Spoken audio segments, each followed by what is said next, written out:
और बढ़िया मंच लगाया है, बढ़िया मैट बिछाई है, आपको इसके लिए बहुत बहुत धन्यवाद। ये धर्मशाला गुरुघर कहाँ है? नहीं। यहाँ का कौन है? कोई नौजवान है? ये गुरुघर है, ये रविदास मंदिर है, यही है? ये ऐसा ही होता है?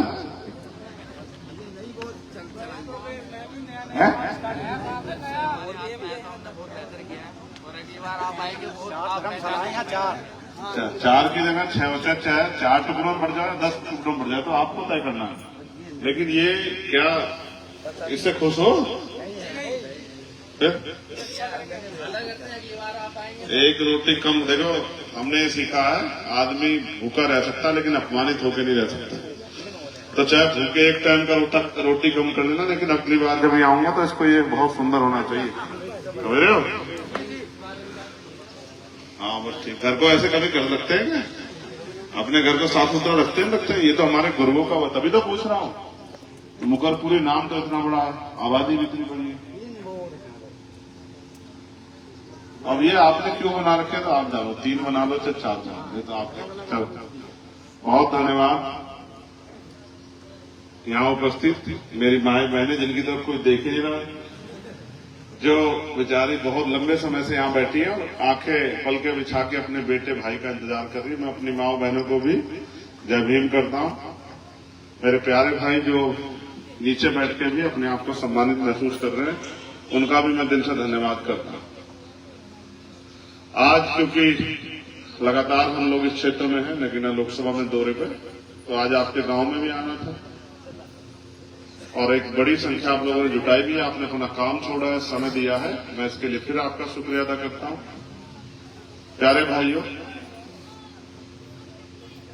मैं ये समझता हूं कि अच्छी औलादें वो होती हैं जो अपने माँ बाप के काम को आगे बढ़ाती हैं, अपने माँ बाप के अधूरे सपनों को पूरा, जो काम माँ बाप अधूरा छोड़ देते हैं उसको पूरा करते हैं। अच्छी औलादें वो होती है। और नालायक औलादें कौन सी होती है? नालायक औलादें होती है जो माँ बाप देके जाए उसको भी बेच खोज के जीरो करती है, वो होती है नालायक औलाद। तो ठीक है, कोई बात हुई होगी। मैं तो इस बात से भी सहमत नहीं कि आपने अपने 4 दरवाजे बना रखे हैं इस गांव में। मैं इस बात से भी बिल्कुल सहमत हूं। राजनीति अपनी जगह है, वोट अपनी जगह है, लेकिन अगर मैं तुम्हें रास्ता ना दिखा पाऊं तो मैं खुद को भी सहमत नहीं कर पाऊंगा। अगर वास्तविकता में देखो, बाबा साहब अम्बेडकर शेड्यूल कास्ट में 1000 से ज्यादा जातियां हैं, उन सारी जातियों को जोड़ के अनुसूचित जाति शेड्यूल कास्ट बना के गए। दलित समाज इसको कहते हैं। उसमें 1200 कुछ जातियां हैं, 1100 कुछ, कितनी, जितने हमारे लोग बैठे हैं इतनी जातियां हैं, ठीक है। उनको बाबा साहब अम्बेडकर ने समझा के कि भाई आप सब लोग एक ही हो, एक ही खून हो, उनको शेड्यूल कास्ट जाति बनाया। अगर आप एक ही जाति के लोग गांव में अलग अलग हो तो इसका मतलब आपने अपने अंदर सामाजिक चरित्र जो है उसको कमजोर कर दिया। इसका मतलब हम बाबा साहब अम्बेडकर की मूर्ति तो लगाते हैं लेकिन उनकी बात नहीं बनाया। नहीं बनाया शेड्यूल कास्ट? आप बताओ मेरे भाइयों जितने सामने बैठे, शेड्यूल कास्ट बनाया नहीं बनाया? जोड़ा नहीं जोड़ा? जिनको हजारों साल पहले टुकड़ों में बांट दिया गया उनको बाबा साहब अम्बेडकर ने जोड़ा और 6745 जातियों को जोड़ के शेड्यूल कास्ट, शेड्यूल ट्राइब और बैकवर्ड बनाया, ओबीसी अन्य पिछड़ा वर्ग बनाया, जिसमें हिंदू अति पिछड़े लोग, पिछड़े वर्ग के लोग भी आते हैं और मुस्लिम पिछड़े समाज के लोग भी आते हैं। ऐसा एक परिवार बाबा साहब अम्बेडकर ने संविधान में बनाया और इसलिए बनाया कि आप लोग अपनी ताकत को बना सको, आगे बढ़ सको। मैं अपनी बात को शुरू करते हुए समय समय पर भारत की धरती पर जन्मे सभी संतों, गुरुओं, महापुरुषों को नमन करता हूं। महामानव तथागत बुद्ध से लेके संत श्रोमणी सतगुरु रविदास जी महाराज, भगवान वाल्मीकि महाराज, गुरु नानक देव, संत कबीर, गुरु घासीदास जी, नारायण गुरु, सभी को नमन करता हूं। राष्ट्रपिता ज्योतिबा फूले, छत्रपति साहू जी महाराज, डॉक्टर बाबा साहब अम्बेडकर, मान्यवर काशीराम साहब, मान्यवर दीना वाल्मीकि साहब, पैरेलाल यादव, बाबू जगदेव प्रसाद कुशवाहा, पेरियार रामानायकर स्वामी, संत राम बी एक प्रजापति, बाबू शिव दयाल चौरसिया,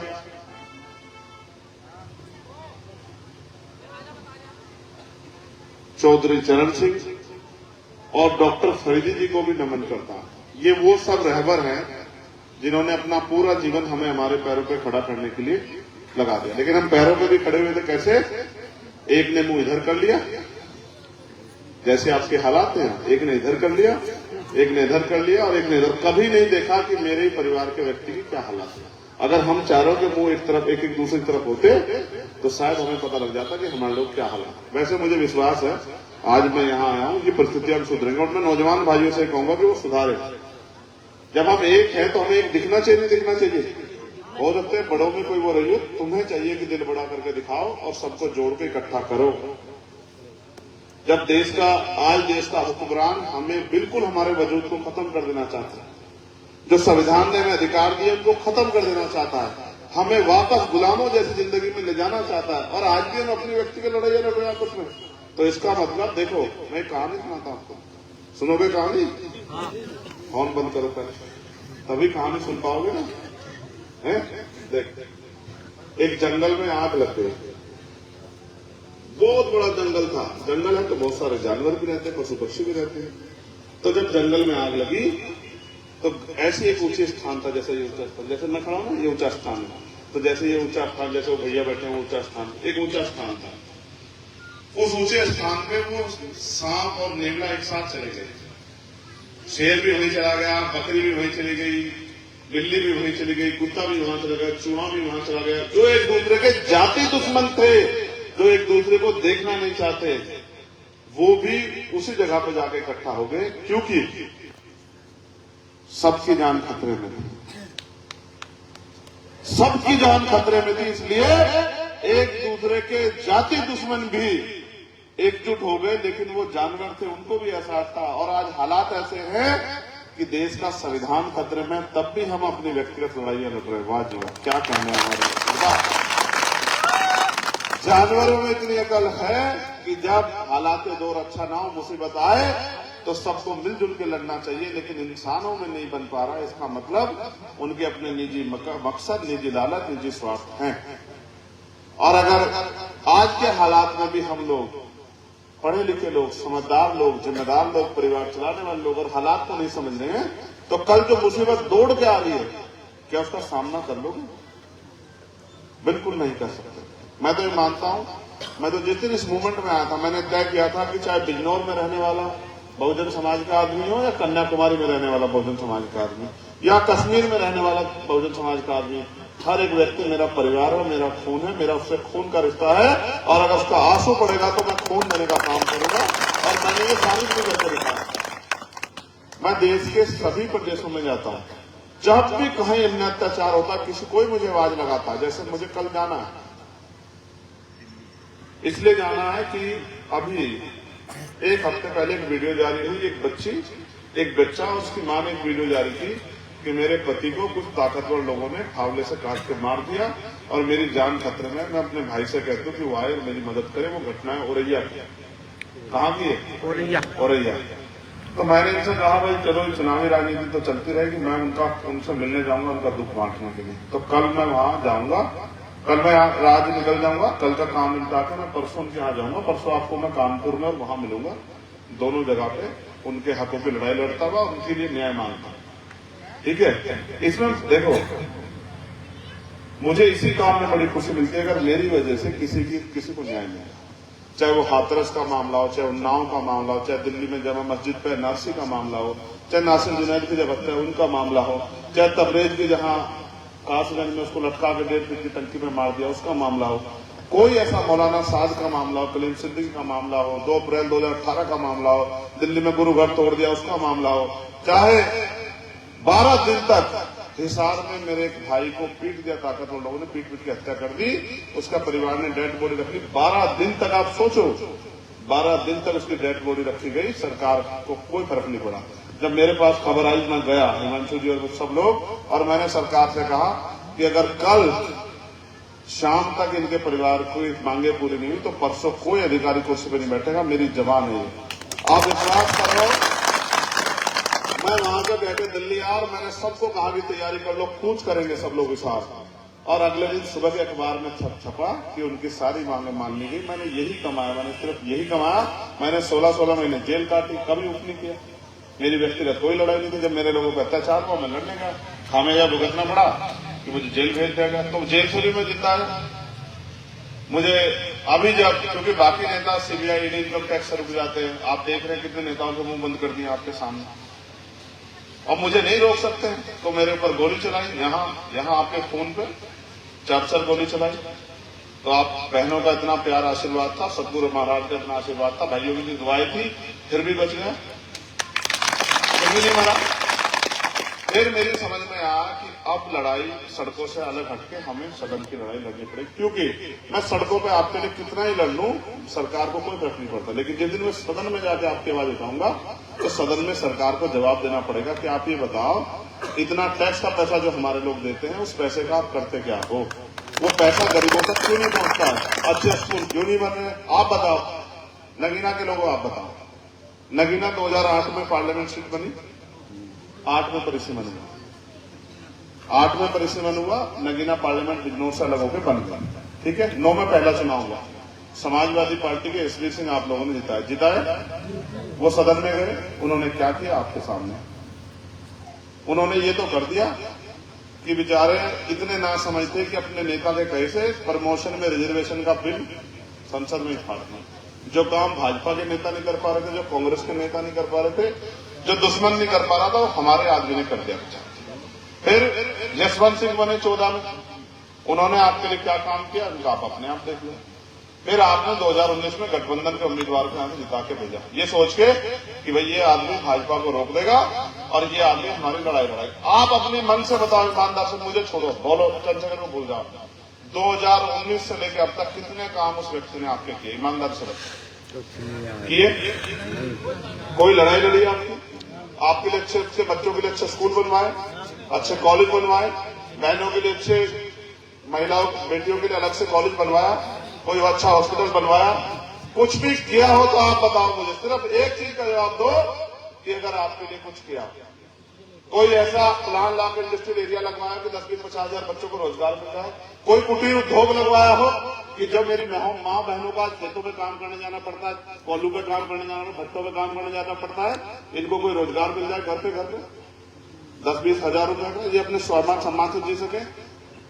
हमारे लिए स्कॉलरशिप आती थी, बंद होगी, उसको फर्क नहीं पड़ा। तो भाई आपने उसको सदन में भेजा क्यों? किसी कमजोर की, मजलूम की आवाज उठाइए, किसी के साथ किसी जमीन छीनी हो, वो जाके खड़ा हुआ कि इनकी जमीन क्यों छीन रहे हो भाई? किसी के गरीब के निर्दोष के बच्चों को जेल भेजा। और तो छोड़ो, आपके यहाँ गुलदार ने 24-25 लोगों की जान गई, कहा उसने कभी कुछ? तो भाई फिर आपका उसका क्या रिश्ता हो सकता है? जो आपकी वोट लेके एक तरफ चंद्रशेखर आजाद है, जिसको कोई फर्क नहीं पड़ता कि आप उसको वोट दे रहे हैं, वो 24 घंटे 7 दिन अपनी जान की बाजी लगा के आपके लिए लड़ रहा है। एक वो है जिनको आप वोट देते आ रहे हैं, उनको ये भी नहीं मतलब है कि आप भूखे पेट सो रहे हो, आपके घर में कुछ है नहीं। तो मैं तो आपसे ये कहने के लिए आया कि बाबा साहब अम्बेडकर ने वोट का अधिकार कैसे दिलाया, उसके लिए उन्होंने अपने 4 बच्चे कुर्बान करे। मेरे भोले समाज के लोगों, अपने दिल पे हाथ रखो, ऐसे यहाँ रखो एक बार।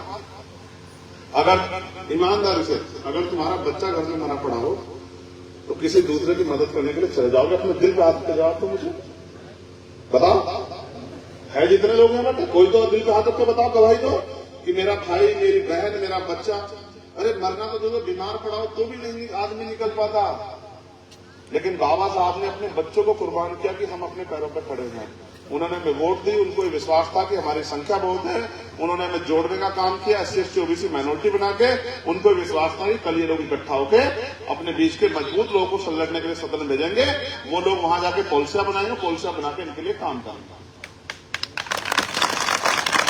अब उन्होंने तो अपने 4 बच्चे कुर्बान कर दिए, हमने उनको तोहफे में क्या दिया? हमने दिया कि भारतीय जनता पार्टी के लोग सत्ता में बैठे हैं और जिसकी लाठी उसकी भैंस हो गई।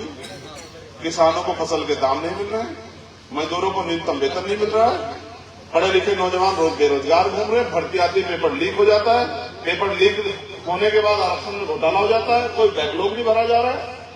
कोई स्कॉलरशिप नहीं आ रही, कोई हायर एजुकेशन में किसी को अवसर नहीं मिल रहा है, कोई हॉस्टल नहीं बन रहा है, कोई कॉलेज नहीं बन रहा है, कोई यूनिवर्सिटी नहीं बन रहा है, कुछ भी नहीं बन रहा है। गरीब गरीब होता जा रहा है, अडानी अंबानी अमीर होते जा रहे हैं। कोई बोलता है सीबीआई इनकम टैक्स का छापा लग जाता है, मुकदमा लग जाता है। भाई आप फिर इस देश में आपका भविष्य क्या है? 5 साल बाद करोगे क्या? 10 साल बाद करोगे क्या? आज एक कुर्सी आए, किसकी वजह से बताओ? इसमें आपका क्या योगदान है? ये कुर्सी जो आज हमारे नीचे बिछी है, ये बिना बाबा साहब अम्बेडकर के संविधान के बजाय हो जाती क्या भाई?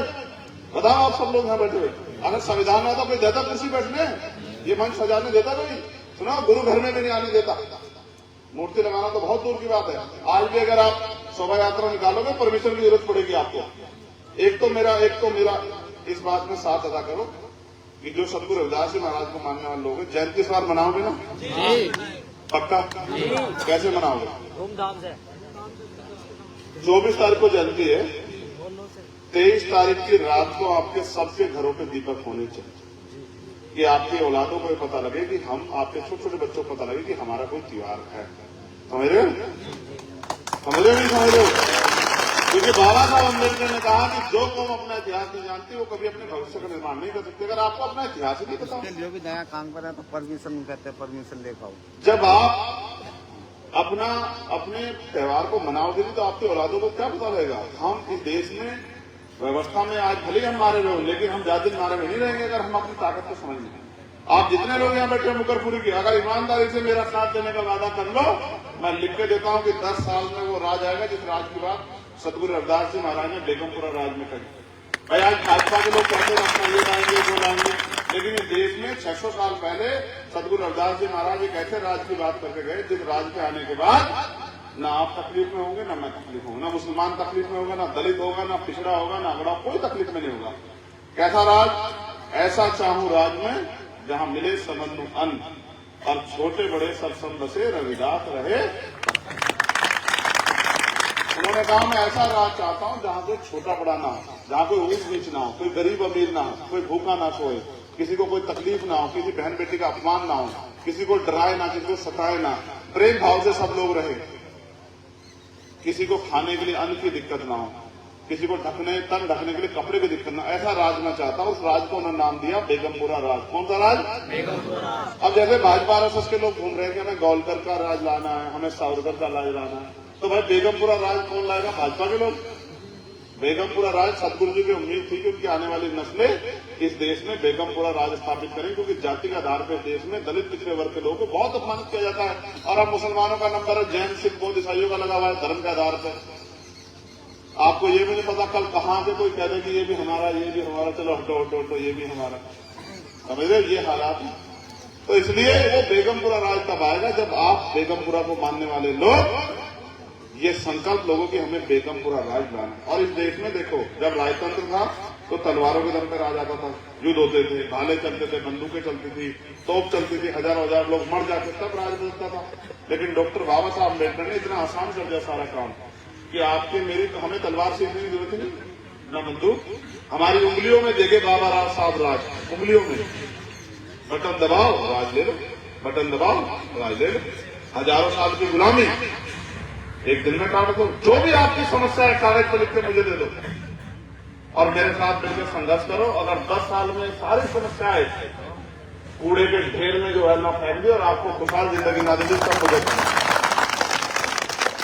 बाबा साहब ने कहा political power is the master की, राजनीतिक सत्ता वो चाबी है जिसमें जो सारी समस्या को हल कर देगी। उन्होंने ये भी कहा कि राजनीति में हिस्सेदारी नहीं लोगे तो आप उसका सबसे बड़ा दंड ये होगा कि अयोग्य लोग आपके ऊपर शासन करेंगे। जिनके देश चलाना नहीं आता, जिनके घर चलाना नहीं आता, वो राज कर रहे हैं। और जो देश चला सकते हैं, जो राज कर सकते हैं, बाबा साहब जो लादे वो देखो बेचारे कैसे देश में परेशान में घूम रहे हैं। तो भाई जब तक आप अच्छे व्यक्ति को मौका नहीं दोगे तो लड़ाई कैसे आगे बढ़ेगी आपकी? तो मैं आपसे मदद मांगने के लिए आया कि इस लड़ाई में मेरी मदद करो। और मदद सिर्फ ऐसा नहीं कि भाई कहोगे हम वोट देंगे, नहीं नहीं, ये तो एक मदद है। दूसरी मदद ये है कि जिस व्यक्ति को जो हमारे साथ नहीं है उसको हाथ जोड़ जोड़ के कहोगे कि भाई हमारी मदद करो, तब होती है मदद। तो अगर आप इन दोनों लड़ाइयों को लड़ने के लिए तैयार हैं तो फिर दोनों हाथ खड़े करके मुझे विश्वास दिलाओ कि आप इस लड़ाई में मेरी मदद, जो एक हाथ उठाएगा मानू नहीं, दोनों हाथ उठाओगे तभी मानू। और ईमानदारी से उठाओ हाथ, अगर वास्तविक तो क्या तो मुझे मना करो। बुकरपुरी के लोगों बहुत जिम्मेदार ईमानदार लोग हो तुम।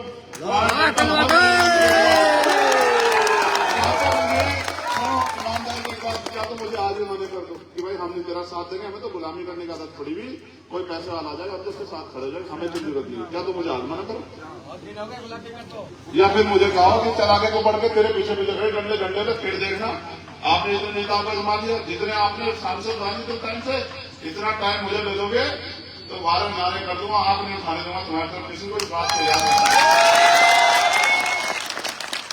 देखो आदमी को परवाह होती है अपनी जान की, जब मैंने जान को भी गांव में लगा दी। अब बताओ मेरे पास क्या मैं धंधा सेठ तो कोई हूं नहीं। अच्छा मैं धन्ना सेठ अगर नहीं भी हूं, अगर मदद कर सकता हूं तो एक आदमी की आज, लेकिन पॉलिसी बना के 1000 लोगों की मदद। देखो मैं पॉलिसी बताता हूं, जैसे हम एक पॉलिसी बना दें कि किसी के बच्चे के लिए भी पढ़ाई के पैसे नहीं लगेंगे, चाहे वो डॉक्टर बने, चाहे इंजीनियर बने, चाहे वकील बने, चाहे जज बने, चाहे वो विदेश पढ़ने के लिए जाए, चाहे यहाँ पढ़े, और उसको सरकार नौकरी देगी, रोजगार देगी। कितने लोगों का भला हो जाएगा बताओ, कितने लोगों का भला होगा? एक आदमी का या सब लोगों का? तो पॉलिसी कौन बनाता है? सरकार। कानून बनाने की ताकत कहां है? सदन में। कानून लागू कराने की ताकत कहां है? सदन में। सदन से तो मुझे बाहर खड़ा रखो, नालायकों को भेजते रहो, कठपुतलियों को भेजते रहो, धन्ना बेटों को भेजते रहो, वो बैठ के वहां आराम करते रहे, आपका कैसे बदलेगा भाई? इसलिए आपसे आग्रह है इस लड़ाई में मेरी मदद करा। आज के बाद अगर वास्तविकता मदद कराना चाहते तो खुद चंद्रशेखर बन के, चाहे आपके अंदर कितनी नाराजगी हो, लेकिन हाथ जोड़ जोड़ के कि भाई देखो इस बार हम किसी और को देखेंगे, इस बार हम अपने भाई की मदद करेंगे, क्योंकि वो आदमी हमारे लिए कुछ करना चाहता है और हमें इस गुलामी की जिंदगी में नहीं रहना। अगर आपने इस बारे में मेरा काम कर दिया फिर बताना मुझे। भाई मैंने तो अभी तक आपसे वोट मांगने तो नहीं आया, ईमानदार से बताओ जितने लोग यहाँ बैठे, आया क्या वोट मांगने? पहली बार आया ना, इसलिए आया कि मेरे ऊपर जो कर्ज है महापुरुषों का, उस कर्ज को मैं उतारना चाहता हूँ आप सबके सहयोग। तो अब दोबारा हाथ उठा जो लोग मेरे साथ हैं। अब मैं देख लू कौन सा आदमी पर एक बार देख लू हाथ ऐसा उठाए।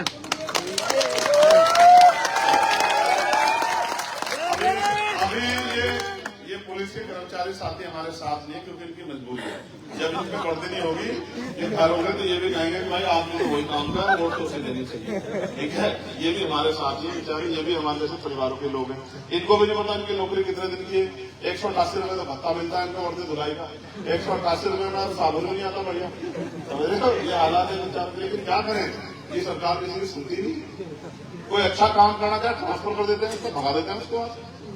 ठीक है, इनके हिसाब से काम करो तो ये हालात सुधरेंगे। इनको भी 8 घंटे की ड्यूटी कौन व्यवस्था करा सकता है? इनको बताओ, है जोर से बताओ तो भाई, इनको पुलिस वालों को 8 घंटे की ड्यूटी कौन दिला सकता है? नहीं आएगी आवाज। आजाद समाज पार्टी और भाई चंद्रशेखर आजाद, इनको हफ्ते में छुट्टी कौन दिला सकता है? आजाद समाज पार्टी और भाई चंद्रशेखर आजाद। तो अगर इनको भी अपने बच्चों के लिए, अच्छा सोचो, जब नौकरी नहीं आएगी तो गरीब का बच्चा करेगा क्या? जमीन है आप लोगों के पास बहुत सारी, खेती है आपके पास बहुत सारी, उद्योग धंधे है आपके साथ बहुत सारे, बताओ ना कुछ है क्या? एक ही चीज है, मेहनत मजदूरी शरीर। पहले तो एक नंबर आप नोट करो सब लोग, जल्दी रुक जाओ, अभी मत नोट करो, खराब होगा। नहीं पहले नोट ही करो, चलो नोट करो 78, बहुत स्पीड बढ़ाओ, बहनों के भी जो फोन है वो भी नोट कर लो जल्दी। ये मुझसे जुड़ने का नगीना में सबसे आसान तरीका है 78, दोबारा 78, 82, फिर 7807। पूरे हो गए?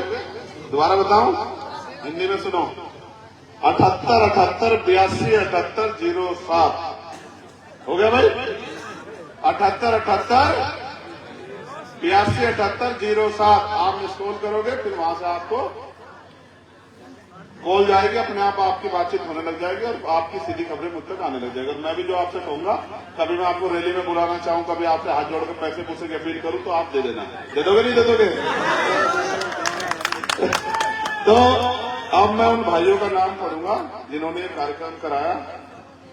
मेरे बहुत प्यारे छोटे भाई डॉक्टर देशराज जी, हमारे विधानसभा के अध्यक्ष संजय कुमार रवि जी, भाई अनिल कुमार जी, कुलदीप कुमार जी, अभिषेक जी। ना हाथ उठाते रहो, कहां कहां? अनिल ठीक है, कुलदीप ठीक है, अभिषेक अच्छा ठीक, राजन ठीक है, यतेंद्र, अनिकेत, आशुतोष, सचिन, सुमित, अनुराग, अमित, आशु, अनुज,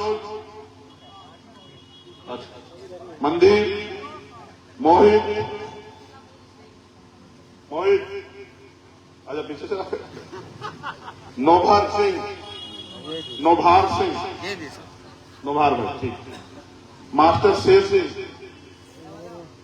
मास्टर ठीक, चंद्रभान सिंह, भानु ठीक, ऋतिक भाई ठीक, धर्मेंद्र कुमार,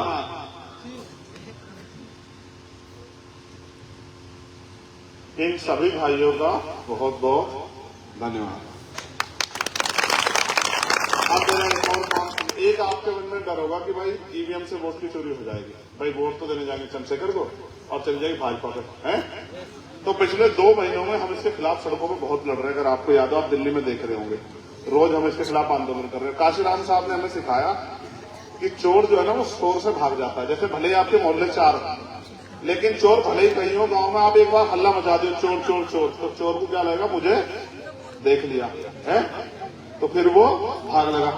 तो हमने ईवीएम के खिलाफ कोर्ट में भी और तमाम तरह की चीजों में अपनी बात रखी है और सरकार को, चुनाव आयोग को हम लोग मजबूर कर देंगे कि वो ईवीएम के द्वारा जो चुनाव हो रहा है उसको फेर कराए। अभी हमारा प्रयास है अगर ईवीएम ना बदली जाए, ईवीएम से भी चुनाव हो तो कम से कम वो पर्ची जो निकलती है वो पर्ची हमारे हाथ में आ जाए और हम उसको अच्छी तरह देख लें, मिटा कर भी करके, और पर्ची को हम जमा कर दें और ईवीएम की जगह उस पर्ची की गिनती हो जाए, हमें पता लग जाए कि हमने जिसको वोट दिया था उसको ही गया।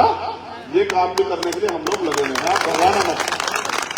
दूसरी बात, अब तक तो मैंने आपको बात बताई, अब मैं आपको और बात बताऊं। पहले तो बताओ हमारा चुनाव चिन्ह किसी से पता है? नहीं, ईमानदार से हाथ उठा जिसको पता है। चलो ठीक है, बहुत बढ़िया। तो ये है हमारा चुनाव चिन्ह। देखो भाई, इधर देखो सब लोग, मालूम? देखो इधर देखो, जल्दी देख लिया? दो तो नहीं दिखाई दे रहे, एक ही दिख रहा है, देख रहा? अब ठीक। अब इधर देखो,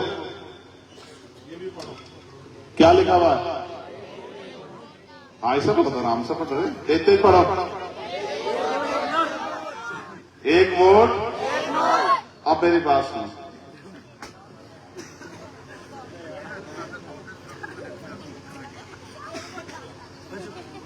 भाई जिलाध्यक्ष जी आपकी तारीफ कर रहे हैं, हरिओम साहब इधर आओ, इधर आओ। ये कह रहे भाई हाँ अनुशासन बहुत है मुकरपुरे में। चलो ठीक, बहुत बहुत मैं इस बात पर तब भरोसा करूंगा जब मुझे सही सलामत इस तरह जान दें। हाँ देखूंगा, अभी तो बहुत समय बाकी, देखिए ठीक है। तो अब मेरी बात सुन, मुकाबला किससे है? किससे है मुकाबला? भाजपा से। भाजपा के लोगों के हालात जानते हैं, सरकार उनकी है, सारी तो सरकारी मशीनरी उनके पास है, देश का मीडिया उनके आगे नतमस्तक है और सारे साधन संसाधन उनके पास है। अब उनसे मुकाबला अकेले तो नहीं कर सकता चंद्रशेखर राजा। तो मेरी आपसे अपील है कि जितने मेरे भाई बहन माए बच्चे बड़े जितने भी हैं, चाहे वो इस लड़ाई में अपना भी योगदान, चाहे वो 1 रुपए का करें, कितने रुपए का, लेकिन योगदान जरूर करें, समझ रहे हैं? चाहे कहते ना डूबते हुए तिनके का सारा, तिनका बन के घोंसला बन जाता है। चाहे आप 1 रुपए का सहयोग करें, बहुत बड़ी बात नहीं 1 रुपया, लेकिन ये सहयोग है जो मुझे हिम्मत देगा, जो मुझे एहसास कराएगा कि भाई, क्योंकि गरीब का 1 रुपया लाखों रुपए से ज्यादा ताकतवर है, ईमानदारी का, मेहनत का, खून पसीने का 1 रुपया करोड़ों रुपए से ज्यादा ताकतवर है। इसलिए मैं आपसे अपील करूंगा कि ये केतली का ढक्कन अब मैं खोलूंगा, अब तो इसमें जिन तो निकलने का नहीं है। तो चाहे आप 1 रुपए की मदद करो, लेकिन आप इसमें मदद करो जिससे कि इस लड़ाई को मैं उन ताकतवर लोगों के सामने लड़ पाऊं, क्योंकि मेरे पास आपके अलावा कुछ नहीं है। मैं तो प्राइमरी स्कूल के हेडमास्टर का लड़का हूं, मैं कोई बहुत धन्ना सेठ का लड़का नहीं। तो चाहे आप 1 रुपए की मदद करें, लेकिन अपनी ईमानदारी कमाई से 1 रुपया जरूर दें, जिससे कि इसमें मेरी लड़ाई को लड़ने मेरी हिम्मत बढ़े और वो अनुशासन भी बना के रखें जिसके लिए आपका सम्मान हुआ बना के रखें, ठीक है? आराम आराम से माँ बहनों को, अभी माँ बहनें उधर ही भेज देंगे हम इस बात को, ठीक है। तब तक आप भाइयों से और इनसे सहयोग कराओ, चाहे 1 रुपए करो लेकिन करो जरूर, जिससे कि ये आपका मेरा प्यार और मजबूत हो जाए।